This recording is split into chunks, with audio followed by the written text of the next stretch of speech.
We are less than 3 weeks into Liz Truss's premiership, and she and Kwasi Kwarteng have already delivered the biggest set of tax cuts since 1972, nearly all the benefits going to the rich, and tanked the pound. It was a pretty phenomenal day in British politics. I'll be speaking to Aaron Bastani later about it. Also, on tonight's show, we're talking about Vladimir Putin's escalation and Apsana Begum, an interview Novara Media has done this week. The economic package announced today by Kwasi Kwarteng wasn't called a budget. It wasn't an official budget, but by all accounts, it's more significant than an ordinary one. Kwarteng explained his government would be going for growth. We need a new approach for a new era, focused on growth.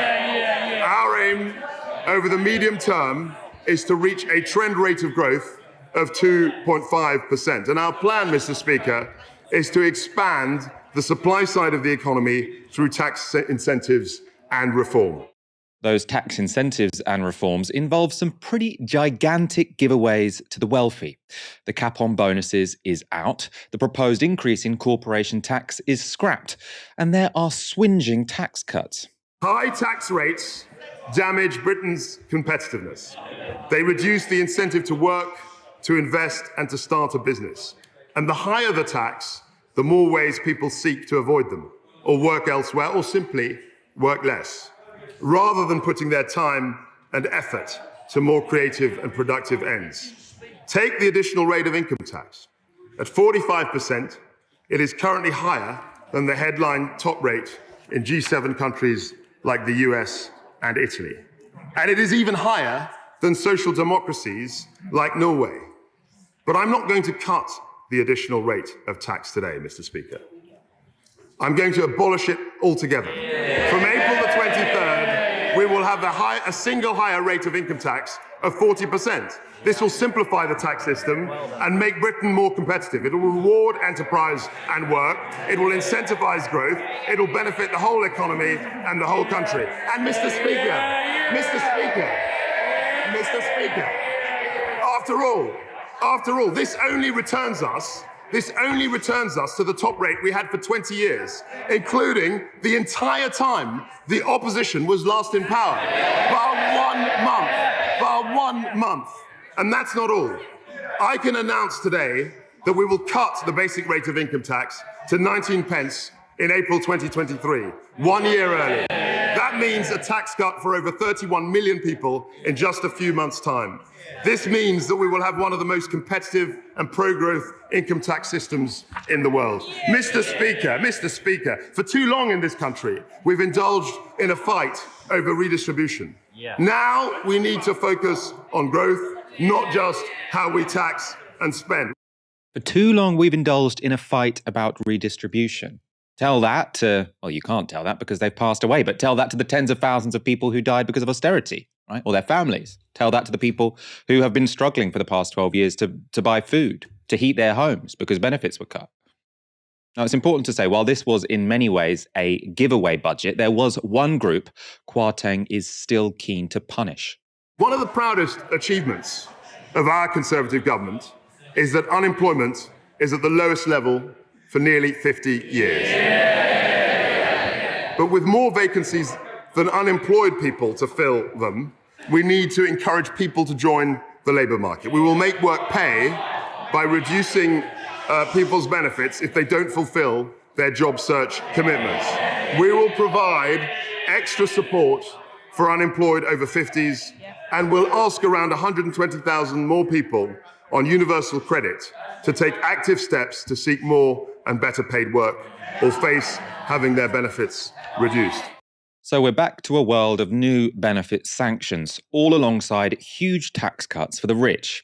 And the extent of those cuts can't be overstated. According to the government's own calculations, they will cost the Treasury £45 billion a year. To put that in perspective, the total education budget in the UK is £100 billion. So instead of these tax cuts, we could have increased the budget of every school in Britain by 50%.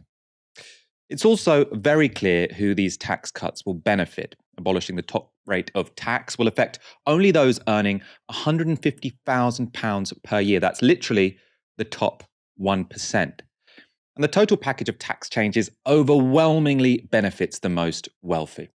This is the combined effect of the cuts to income tax and the scrapping of the social care levy. As you can see, if you're on a 20k annual salary, today's announcement will make you £218 better off per year. If you're on 200k, you'll be over £4,000 richer. And according to Sky's tax calculator, if you're making £1 million a year, this budget will make you £55,000 richer. Here is the distributional analysis of the tax changes from the Resolution Foundation. As you can see, the tax and benefit changes are worth nothing for the poorest 5% of the population. They are worth over £8,000 for the richest 5%. Let's see how Labour's Lisa Nandy responded to the announced tax cuts. It was just extraordinary. Political choices like handing £55,000 to millionaires are just impossible to justify at a time when people are struggling to afford the basic essentials, food, energy costs and housing right across the country. But it's also economically incoherent. You don't grow the economy by uncapping bankers' bonuses. You grow the economy by getting money back into people's pockets and getting them spending again. That's why we've been saying for a long time that you need smart strategic investment to get good jobs back into communities and money back into people's pockets. If you were going to cut taxes, cut business rates, help high streets that are struggling at the moment. Don't just hand huge transfers of wealth from people who are doing badly to people who are doing well, and from places that are struggling to parts of the country that are already economically far, far ahead. I'm joined now by Aaron Bastani. Aaron, as I say, this is a pretty momentous day in British politics. Are tax cuts overwhelmingly benefiting the rich? Is that a mistake for the Tories? It seems like a gamble to me. Well, I suppose it's important to disaggregate this into three separate questions which have three separate answers, Michael, because I think people are coming at this from different perspectives. One is, will this win them a general election? I'd like to just insulate that for a second and rather focus on the two other questions, which is, will this generate growth and is it in the public interest? Because park the political questions, there's a general election 2 years away, the speculation seems pointless. All the measures we saw today were done with the intention to return the UK to what they view as trend growth of 2.5% a year. We've only had growth since 2007 above 2.5% for 1 year. So in other words, the plan here is to return the United Kingdom to its pre-2007-8 growth trajectory, which was before the global financial crisis. And of course, when that happened, you had peak globalization, you had cheap global labor markets, you had cheap energy, you had massive levels of financialization. The city of London was booming. It employed far more people than it does now. And that's not because of tax and spend or the decisions of any British government. It's because banks like the Royal Bank of Scotland and HSBC and Barclays were much bigger than they are now, because the financial services industry was much bigger than it is now. It was a massively overinflated sector because, frankly, it was running off fumes. It was giving credit and allocating capital to people who could never repay it. This is why we had the mortgage crisis, which starts in California in 2007-8, which becomes a global recession. Now, the Tory project here is to return to that growth trend without any of the actual sort of macro variables at hand. So I don't think it'll generate growth of 2.5%. Absolutely not. And I think confirming that point of view is something we're sort of not really talking about today, which is actually, this isn't, the Institute of Economic Affairs having free reign in the nursery, playing with the toys that they've not done for years. Because in fact, what we're seeing with Kwasi Kwarteng is the intensification of policies that have already failed over the last 12 years. In 2012, the top rate of tax was, of course, 50%. That was removed by George Osborne. He said exactly what Kwasi Kwarteng is saying today. If we allow people to keep more of their own money, if we can create the incentives for wealth creation, for entrepreneurship, create a dynamic economy that will create more growth and more tax revenues. It didn't. He said the exact same thing when they reduced corporation tax down to 19%, the lowest in the G7. It will make us more competitive, more inward investment, global Britain, more growth, more tax receipts. We know what we're doing. It did none of that.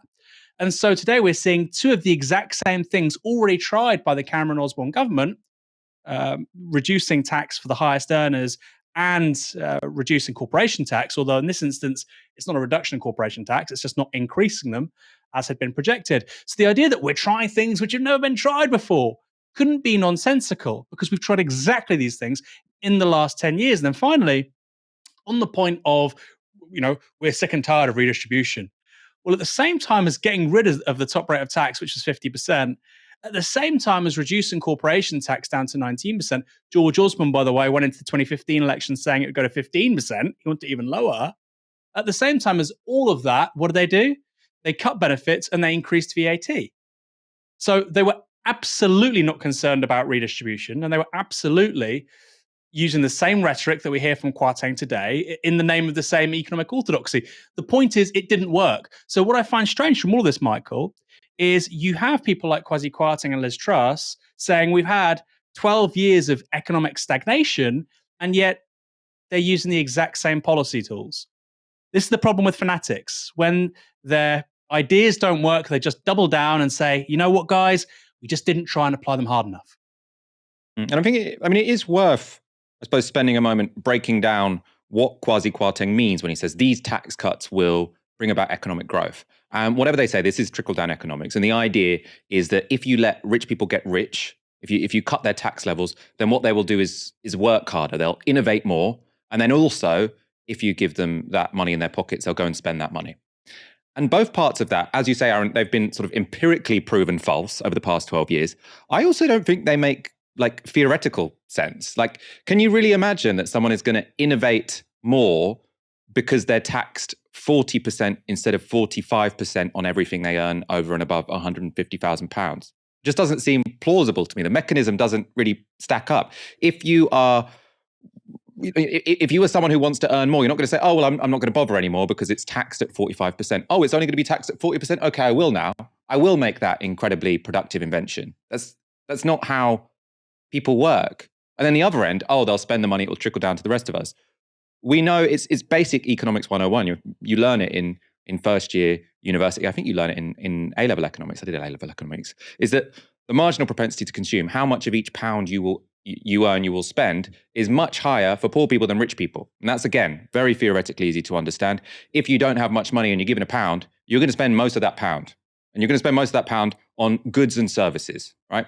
If you're very rich and you give that person a pound, one, they're going to save quite a lot of that money. They probably didn't even notice they had that extra pound. These millionaires they'll barely notice they have this extra £55,000, which this budget is going to give them. And even if they do, they'll save a lot of it, they'll put some of it in shares, and they'll spend a lot of it on property. So it's not even that the money doesn't trickle down. What the money does is increase our rents and increase house prices so we can never get on the housing ladder, because you've got all these rich people who say, what the hell can I do with my money? Oh, I'll park it in London's property market. And that's why there is no houses for the rest of us. So it's the complete opposite of trickle down. The richer we make them, not only is that unfair, but it is proactively bad for the rest of us. I have a statistic which I think will annoy a lot of our audience. I think there's going to be a few of those today. George Eaton from the New Statesman, so he tweeted after these announcements, a graduate earning £50,000 will pay a higher marginal rate, so 51%, than someone on £150,000. They'll pay 42%. So the student loan, which means that you pay 9% extra marginal on top of your tax, means that if you're earning 50k, you'll have a much higher marginal rate than someone on 150k. And a graduate earning 25k will pay a 40% marginal rate, just 2 points less than top earners. So if you're earning £1 million, you'll pay a 42% marginal rate, presumably because there's something else coming in there other than just the income tax. And for a graduate, you will pay 40%, right? Aaron, what do you make of sort of the absence of students in this discussion? Because, the argument that Tories are making is that high marginal tax rates, we don't have particularly high marginal tax rates anyway, unless you have a student loan you're repaying. The argument they're making is you're going to be less productive, you're going to work less hard, you're going to innovate less. The economy is going to be less productive because people are disincentivized by this marginal rate. What we have done as a country is we have systematically given everyone who is young, everyone who went to university after tuition fees were introduced, we've given them an incredibly high marginal rate, and older people, and especially retired people, I don't want to start an age war here, this is sort of an economic point, the older you get, the more wealth you have, the lower your tax rates. And you'd have thought from a purely economic perspective, you'd want it to be the other way around, right? You'd want to tax younger people less, who are more likely to be sort of doing career advancement, maybe starting new businesses, innovating. And instead what we're doing is we're taxing young people more than old people. Seems Seems a bit off to me. When you talk about people saving for old age, for their pensions, the real sweet spot really is between, say, 45 and 65. You know, you've bought the house, you've paid for kids, and you are effectively at the higher end of your earning potential. You're spending less. You're not, your propensity to consume is falling. So you're saving so much for your pension. What we're seeing now, Michael, I think, and it's really now people going into their early 40s, sort of geriatric millennials. They have student debt, often not on the housing ladder, can't afford to have children, and they're completely absent in the political conversation. And for the right-wing Tory imaginary, and of course, it's not just people in their early 40s, it's them and everyone below. But their quality of life is substantially different to how it's being represented in the national debate. And as a voting kind of cohort, they don't exist. They do not exist. They're not mentioned by the columnists or the pundits or the TV shows. They don't exist. They're viewed as 5% of the country rather than being the backbone of the working age population. Like I say, they have student debt, they can't afford to have kids.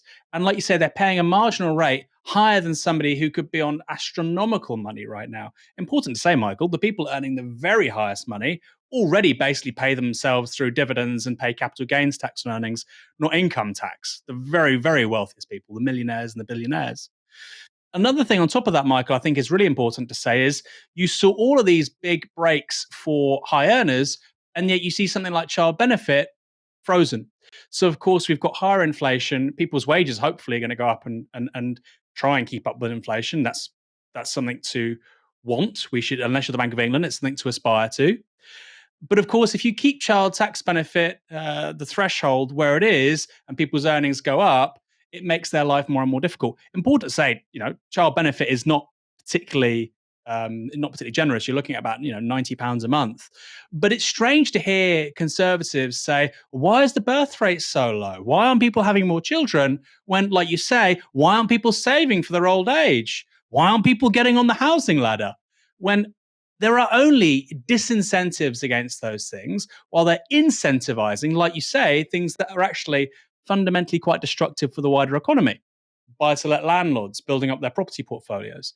So it's an interesting one. I'll finish with this, Michael. I saw a great tweet earlier on today, and the guy said, you know what? I'm on 30 grand a year, but now that they've got rid of the top rate of tax, I fancy earning 160 grand a year. That's completely, recalibrated my motives in life, my motivations in life. So yeah, it's a very, very strange world they seem to inhabit. I have to say, I thought Kwasi Kwarteng was slightly more intelligent, but perhaps not. It's a fatal mistake to overestimate a Tory, Michael. It does all seem very bizarre. It does seem, like we're going to talk about the way the markets have responded, and we don't like to treat the markets like they are some sort of god that controls what you can and can't do. But the risks taken this early on in a new Tory government seem, surprising. So the budget, as we've said, looks like a bung to the rich. Perhaps more significant, though, is that we now have a government that doesn't care about budget deficits, and it doesn't care about them at all. This chart shows the difference between the budget deficits forecast after the March budget, so with Sunak as Chancellor, and the budget deficits forecast after today's. With Sunak as Chancellor, deficits this year were set to be at £99 billion, or 4% of GDP. After today's announcement, that goes to £190 billion, or 7.5% of GDP. As you can see, this year that increase is largely due to the energy price freeze, represented in yellow. But the tax cuts announced today mean that even in 2026, when the energy prices are predicted to be back to normal, the UK will be running a £114 billion deficit worth 4% of GDP. The IFS predict that this will mean government debt will rise to 94% of GDP by 2026. The OBR in March had predicted it would be falling by now. The IFS director isn't happy, so he said this. Today, the Chancellor announced the biggest package of tax cuts in 50 years without even a semblance of an effort to make the public finance numbers add up. Instead, the plan seems to be to borrow large sums at increasingly expensive rates, put government debt on an unsustainable rising path, and hope that we get better growth. This marks such a dramatic change in the direction of economic policymaking that some of the longer-serving cabinet ministers might be worried about getting whiplash. Obviously, Liz Truss is one of those longer-serving cabinet ministers. Mr. Kwarteng has shown himself willing to gamble with fiscal sustainability in order to push through these huge tax cuts. He is willing to shrug off the risks of inflation and to invite significantly higher interest rates. And he has avoided scrutiny by presenting a budget in all but name without accompanying forecasts from the Office for Budget Responsibility. And to avoid that forecast from the OBR is why he didn't call this a budget, even though it has most of the features of one. The markets are also spooked. This chart shows the 20-day change in 5-year fixed rate yield since 1993. So that basically means how much more expensive is it to borrow on international markets than it was 20 days ago. Now, after Kwarteng's announcement, the cost went up by 1%. That's a bigger shock, a bigger increase than 9/11, COVID, or the 2008 banking crisis. The value of the pound has also tumbled. Before Kwarteng's announcement, the pound was worth $1.12. It's now down to $1.09. That's its lowest level since 1985.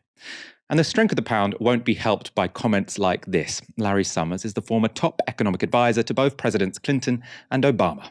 It makes me very sorry to say, but I think the UK is behaving a bit like an emerging market turning itself into a submerging market. There's nothing in the pattern of market response in the UK that suggests anything but fear rather than confidence in the policy approaches being taken. It would not surprise me if the pound eventually gets below $1, if the current policy path is maintained. So apparently the pound has fallen a little bit further since that last one. It's nearly at $1.08. Larry Summers there predicting it would go below $1. This is how Kwarteng responded to those movements in the markets. I don't comment on market movements. What is good for the economy? Well, you've caused it. What is good for the economy is creating an environment where people can come and invest in the UK, and that's exactly what we do. This is just very funny. This is a gamble, though, isn't it, Chan? So you have to admit. How is it not a gamble? Aaron, I want your take on this. I don't think either of us think we should let international investors and the godlike notion of the markets determine the limits of fiscal policy. I'm sure if this was a Jeremy Corbyn budget and the pound had fallen by a couple of percent, we would say this is absolutely worth it. What do you think about it in this situation, though? How worried should Truss and Kwarteng be about this? It seems like a big risk, and the gain is fairly marginal.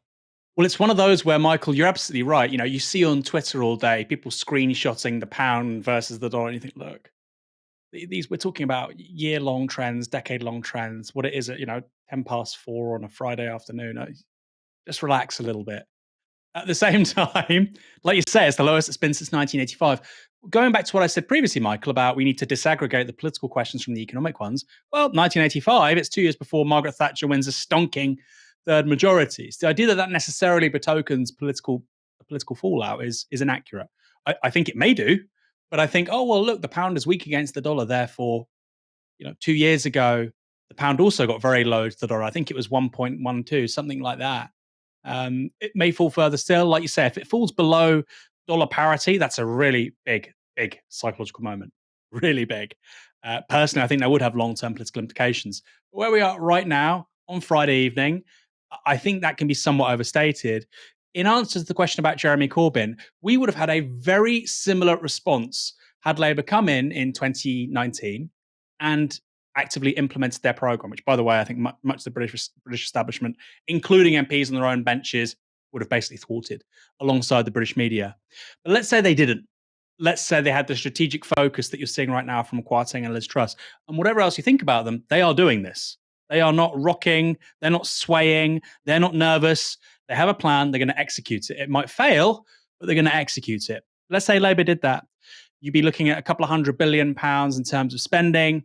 You'd be looking at potentially there was talk of monetary intervention, a form of QE where you'd bury student debt potentially. But huge things would have been in the ether and in the conversation and freaking out the markets. We would have seen something similar for sure. Okay, but what would we have got for that? we would have had a rapidly decarbonizing economy. We would have had massively impressive high-speed transit between systems. We would have had a reinvigorated housing market. We would have had rising real pay. We would have been putting people to work. We would have been educating people. So the fundamentals of the economy, infrastructure, people, skills, would have been leveraged far more effectively for broadly the same overhead. What are we getting now? Some tax cuts. That's literally it. And Michael, for the average person watching this, what are the tax cuts? Well, at the end of the month, okay, your national insurance contributions will be a bit lower. But the other stuff, in terms of income tax, you're not going to see that till next April, right? And even then, it's relatively paltry. If you're on about £30,000 a year, you'll be £400 better off. Okay. By the way, take out inflation, take out interest rate rises, you're still poorer. So all of that sort of market freak out, yes, it would have happened under Corbyn. And I think, yes, of course, as socialists, we need to say, of course, it would have been acceptable. And they should have held steadfast.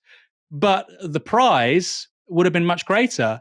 And I do think it is a measure of how big this crisis is, that even if the worst case scenario doesn't come to pass, Michael, it is absolutely extraordinary. You're getting this kind of response from the markets around British gilts, and the value of British sovereign debt that's sold on the market because of actually just funding tax cuts. I think that does tell you there's something deeply wrong here with what we're doing. And it is, again, finally, important to say, the Tories don't like big government.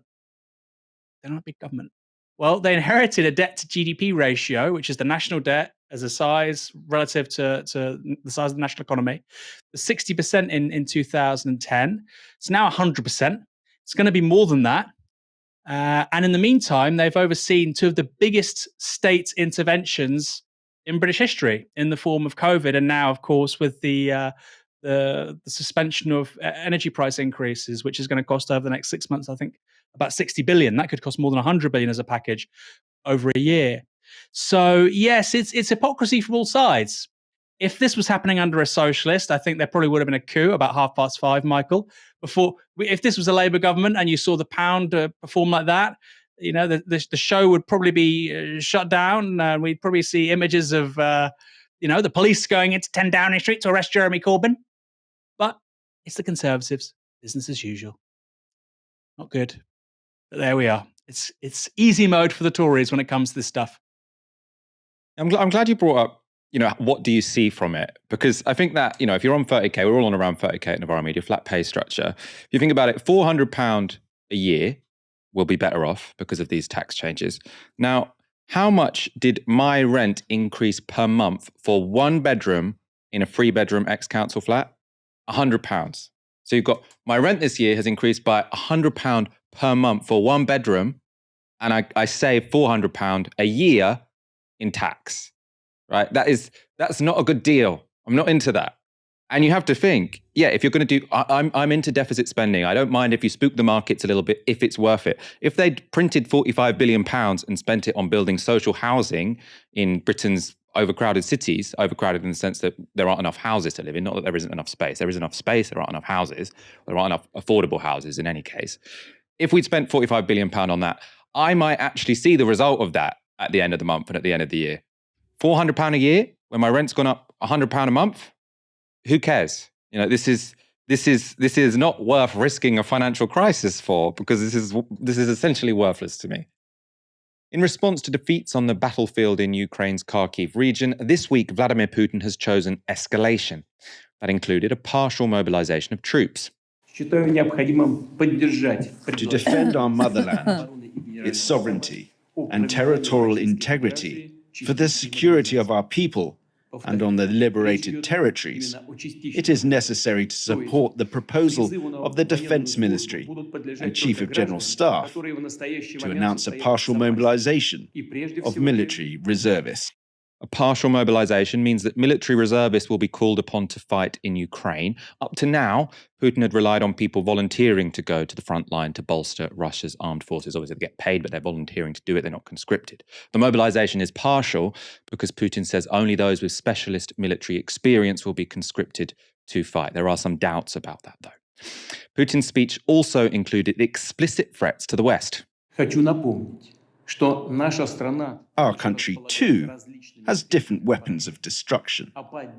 In some cases, they are more modern than those of NATO. If the territorial integrity of our country is threatened, then to defend Russia and our people, we shall, of course, use all means at our disposal. I am not bluffing. That threat to use any means to defend Russia's territorial integrity is made complicated by the fact Putin seems set to dramatically expand what he claims to be the borders of Russia. Sham referendums to join Russia are currently being held in 4 regions of occupied Ukraine. Kherson, Zaporizhia, Donetsk and Luhansk could all be about to join Crimea as territories annexed to Russia. Like Crimea, that transfer won't be recognized internationally, but we are left to guess what it might mean for Putin's nuclear doctrine. Meanwhile, within Russia proper, Putin's partial mobilization has led to protests.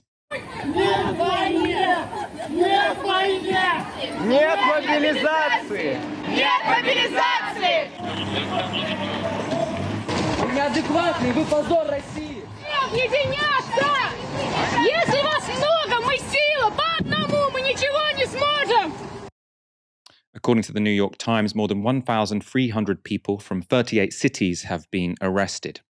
Alongside public protest, another increasing form of dissent is to leave Russia. The Guardian report this. Direct flights from Moscow to Istanbul, Yerevan, Tashkent and Baku, the capitals of countries allowing Russians visa-free entry, were sold out for the next week, while the cheapest one-way flight from Moscow to Dubai cost about £5,000, a fee too steep for most. Many were forced to get creative and drive to some of the few land borders still open to Russians. Border guards in Finland, the last EU country that still allows entry to Russians with tourist visas, said that they have noticed an exceptional number of Russian nationals seeking to cross the border overnight, while eyewitnesses also said the Russian-Georgian and Russian-Mongolian borders were collapsing with overwhelming traffic. To discuss the implications of Putin's escalation, I spoke earlier to Ilya Matveev. He's a political scientist who was formerly based in St. Petersburg. It's clear that the mobilization, which is probably the most important of the events of the previous days, it's completely unprecedented. It means stepping in uncharted territory, and a mobilization like that happened last time in Russia in 1941, when Russia entered what Russia calls Great Patriotic War. So you can imagine the significance of this event. And I think that in many ways, it breaks the previous kind of nature of relationship between the Kremlin and the mass of the people, because the Kremlin tried to prevent the war from spilling into everyday lives of most of the population of Russia. But now they don't have this choice. They feel that they're cornered, and they feel that they're forced to make this decision to mobilize the people, but then the population will not take it kindly. It's clear that it's a completely new thing, and it means basically being summoned to go and kill and die for an unclear reason, you know? So even in this address calling for mobilization, Putin mentioned the liberation of the Donbass. But what about the other goals of the so-called special operation that were constantly mentioned 6 months ago, like denazification and demilitarization of Ukraine? So what about those things? Are they forgotten? Are they still goals of the war? Or are we now focused only on liberating Donbass? So it's even unclear what the war is for. And then they call hundreds of thousands of people to go to war. So it changes things in medium term and long term. It completely changes the situation for the Kremlin. And who precisely is at risk of being called up now? Because as I understand it, a full mobilization would be that any fighting age man could be conscripted into the army. This is much more limited and specific than that, isn't it? Could you talk about who's at risk of being called up? Everybody. It's not limited and specific. And there's no such thing as partial mobilization in Russia. In fact, this should be treated as a full mobilization, potentially without any limit in terms of the number of soldiers that they want to recruit. Everyone is at risk. Everything they said in terms of we only mobilize people with previous experience in the military, blah, blah, blah, it's all just a lie, because already a few days passed and we see how this is going. And this is going in a direction where they just target every man. It's very simple. So age doesn't matter. Previous military experience doesn't matter. Nothing matters for them. If they can get you, they will get you.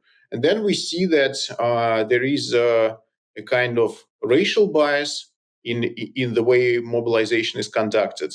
In places like Buryatia and Tatarstan, it's just a completely lawless process without any limits, where they even shut down several schools in order to create those temporary conscription, points in the schools themselves. And then they just grab everyone they can get.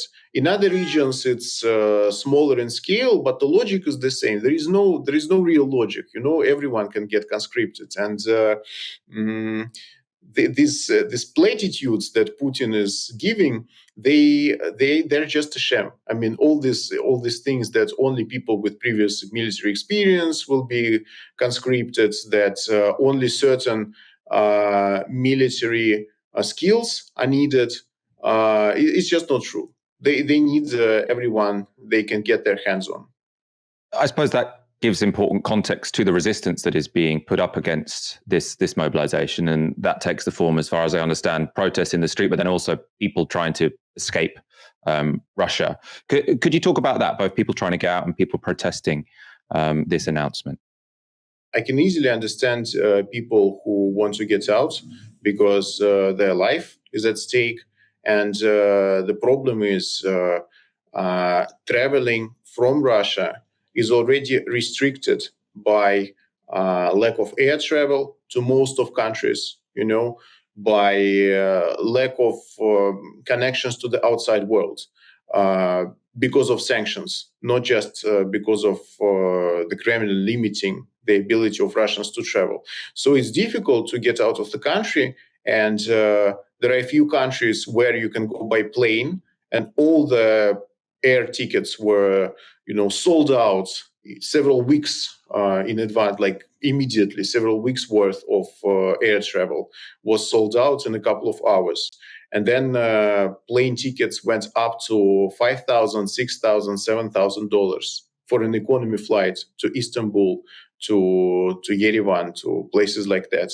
And so people now mostly try to cross the border in their cars in Georgia, in Kazakhstan, and there are long queues at the border, and it looks like a migration crisis in the making, because Georgia, Armenia, and Kazakhstan, they're not big countries, and it will be very difficult for these countries to absorb all these people. So it's a very dramatic situation. And in the rallies, the important thing to understand is that the biggest protest wave of the last several years happened in 2021, when Alexei Navalny went back to Russia and was immediately imprisoned. And then the protest movement, and Navalny's movement specifically, placed their bets on mass protests on the street. But then it became clear that hundreds of thousands of people are willing to go on the streets, but the police is still able to overpower them. And at some point, Navalny's movement had to call off the street rallies because they didn't work, because the police was just, dispersing everyone, sending people to prison, beating them up, torturing them, and so on. So it looked like a failed strategy. But what other strategy do people in Russia have if they want to protest what's going on? So despite the fact that this strategy failed, at some point when the war started in February, Navalny's movement once again called for a series of street rallies, and people did try to mobilize. It was quite significant. It was tens of thousands of people all across Russia. And again, they were all beaten up, dispersed, imprisoned, detained, arrested, and so on.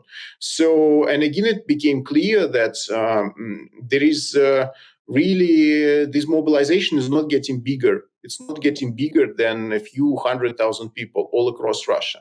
But again, people had no choice but to protest this escalation, the mobilization and the nuclear threats. And again, they went to the streets, understanding perfectly well that probably it's not going to work, but they still went.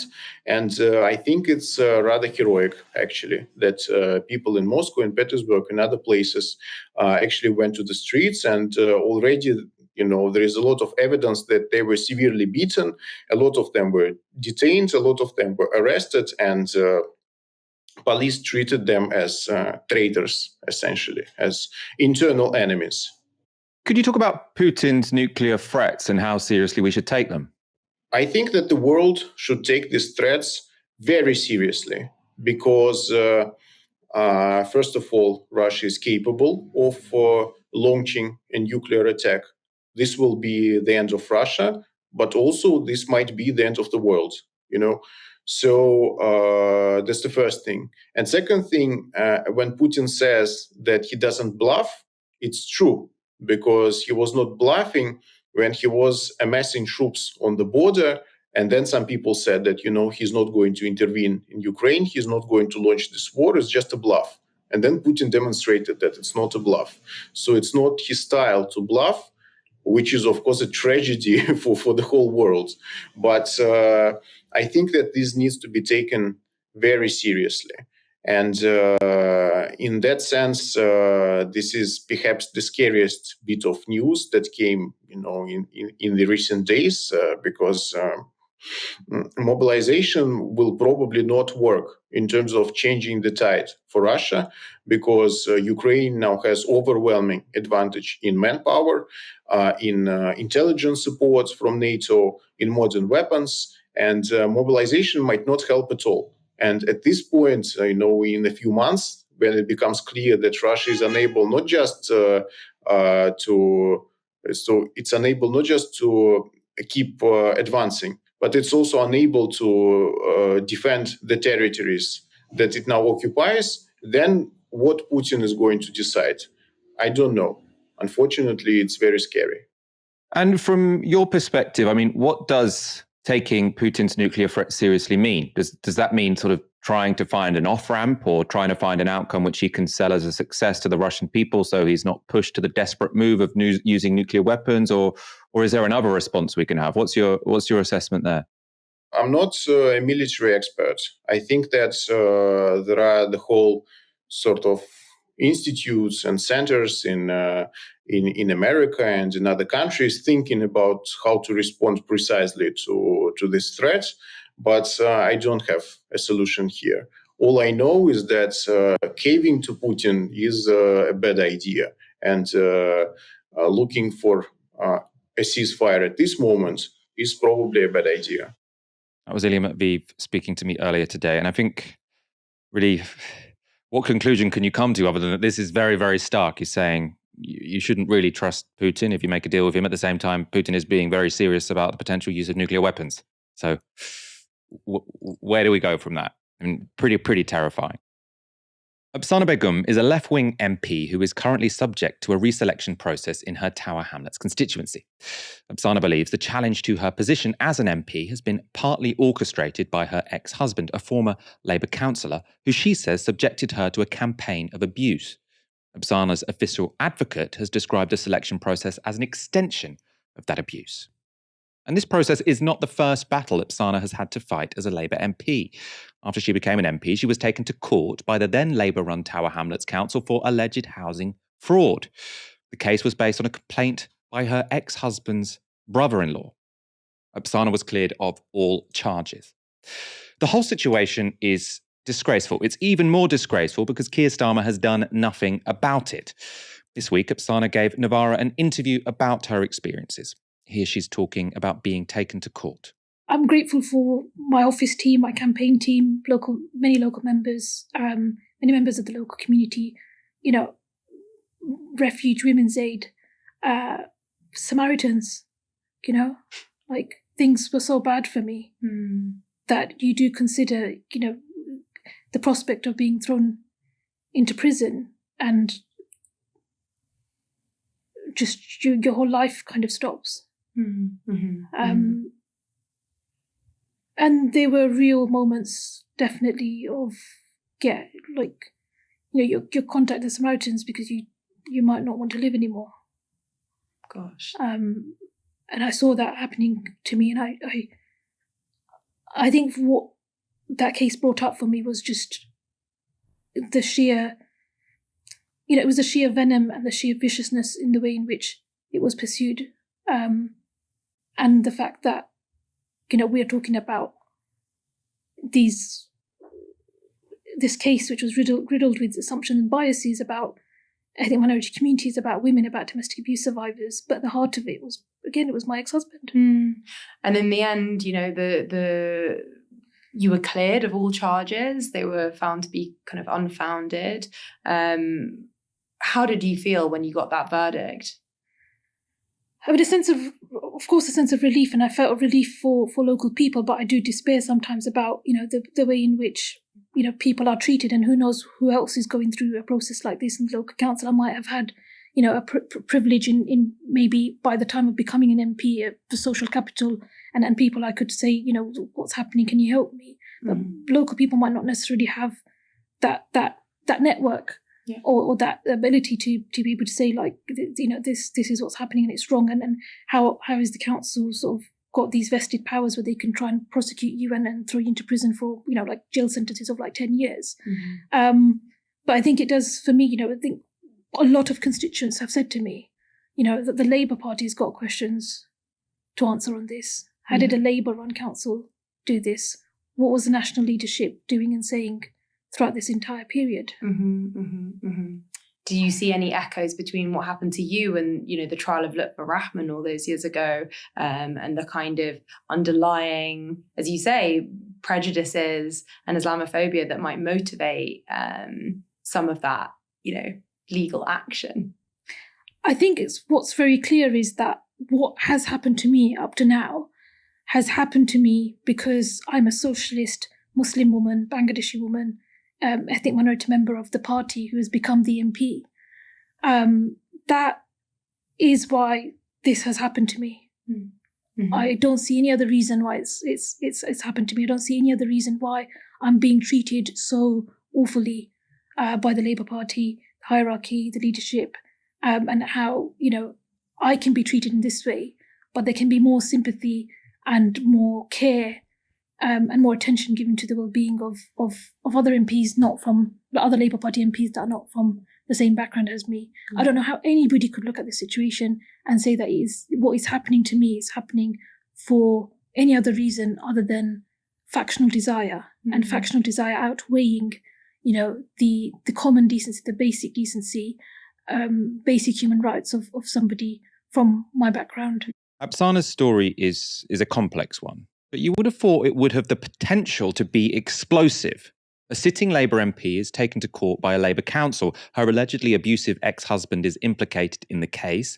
She's then subject to a reselection campaign, which an independent domestic abuse advocate considers an extension of her abuse. Other than Novara Media, this case has been met with radio silence. There are no investigations by the BBC, no analysis in The Guardian, no phone-ins on LBC. Now, you might respond to this by saying, well, this is a complex story, difficult to understand. It's about internal Labour Party politics. Why would the mainstream media care? Well, as a new Al Jazeera documentary shows, they did care when allegations were made which were way, way, way, way flimsier than the claims made by Apsana Begum. The documentary, called The Labour Files, looks into the various campaigns against members by party officials and the press. This clip concerns a controversy that struck Angela Eagle's constituency of Wallasey in 2016 after they held a meeting after the so-called chicken coup. Our MP, Angela Eagle, had been very supportive of Jeremy in the meetings where she would come along to constituency meetings and give a report about what had been going on. According to Runswick, the meeting ends without incident. A week later, a prominent opponent to Corbyn claims that Eagle, who is openly lesbian, is the victim of abuse. I got a phone call saying that there was a television programme where Tessa Jowell was saying that Angela had been subject to homophobic abuse at the meeting. I mean, I talked to Angela about her meeting. She faced homophobic abuse at that meeting. Angela wasn't at the meeting, but the inference was that she was. She wasn't. Activists and members of parliament and their staff are facing day in, day out harassment and, in some cases, intimidation. I rang other people who were at the meeting. It was just a complete shock. We didn't know anything about it. No one heard this, you know. The sort of people you don't use language like that. There was no homophobia or intimidation at the meeting. It's a very small room, so it would be very easy to hear what was being said by other people. The national media seize on the story. There was articles and television interviews saying that there'd been people shouting that Angela was a dyke, that there was homophobic gestures made, and repeated homophobic comments. Then over the days and weeks to follow, the allegations grew into, first of all, it was widespread homophobia. What happened in Wallasey is to become the playbook of Corbyn's opponents in the party. Aaron, I want to know your thoughts on this contrast. You know, the Apsana Begum story, you know, it's been reported on well by our colleague Rivka Brown. I really recommend you read her long read and also watch that interview in full if you're watching this, an hour-long interview. Really, really interesting, really important. What's going on here is very, very concrete and very, very outrageous. You've got a sitting Labour MP who's taken to court by a Labour council. The case collapses and her ex-partner, who an independent advocate, you know, suggests was abusive, was implicated. She's now part of a reselection process, which her independent advocate says is an extension of that abuse. This is a sitting MP. Now, this to me should be a national news story, obviously. The Labour Party is implicated in the extension of a sitting MP's domestic abuse. How is that not a big story? But no one's reported on it. And as I said in my introduction to that video, they are very happy to report on internal Labour Party issues. If apparently an MP who wasn't even at the meeting is subject to homophobic abuse. Now, I don't know if she was or she wasn't. I wasn't there. But it seems like the evidence on which all of those stories and all of those newspapers and all of those TV shows was incredibly, incredibly flimsy, right? And we've got here a case where the evidence is not flimsy and the allegations are way, way more outrageous. So what's going on here? I mean, I know we know what's going on here, but it's so frustrating to witness. Well, it's very frustrating. And Michael, I think I can sum it up quite simply, really. The Labour leak story would not have been broken by legacy media. Novara Media got access to that document. We broke that story. It was sufficiently important that the Labour Party then had to publish the Ford report several years later. There's a massive report looking into the party. People at the time saying, this is ridiculous, it's irrelevant, there's nothing important there, nothing interesting. Well, the Labour Party's response suggests otherwise. Legacy media, the BBC, the Guardian, the Times, whoever, they wouldn't have touched it because it just wasn't in their interests. And because fundamentally, the people being attacked, being besmirched, denigrated, libeled, were on the left, and they're fair game. We say that all the time, and I know it gets boring, but it's important to hammer that home. On this story in particular, I do agree with you, particularly the angle of domestic abuse and domestic violence, Michael. I am shocked, nonetheless, despite everything I've just said, in regards to the media's treatment of Apsana Begum. It is incredible. It is absolutely incredible. And like you say, you compare it to some of the nonsense stories that really infused political journalism in this country for years. There's a number of them talked about in the Al Jazeera show last night. There's another 2 shows coming out. On Saturday, there's one, from what I understand, it really is a hammer to the heart of the credibility of John Ware and BBC Panorama. We'll wait and see. And then another one on Monday. So, yeah, the counterpoint is important, Michael. I do agree with you. But even notwithstanding the points I said about, well, they view the left as kind of fair game, it does really worry me, actually, that a Muslim woman MP, the first hijabi MP, could be treated in such a way and it doesn't matter for the British media or political establishment. I didn't think that. And I'm a cynic about these people, Michael. I think they're deeply unprincipled, unethical people. And I still thought their response to this would be better. I'd say to everybody watching this right now, please watch the Al Jazeera documentary from last night.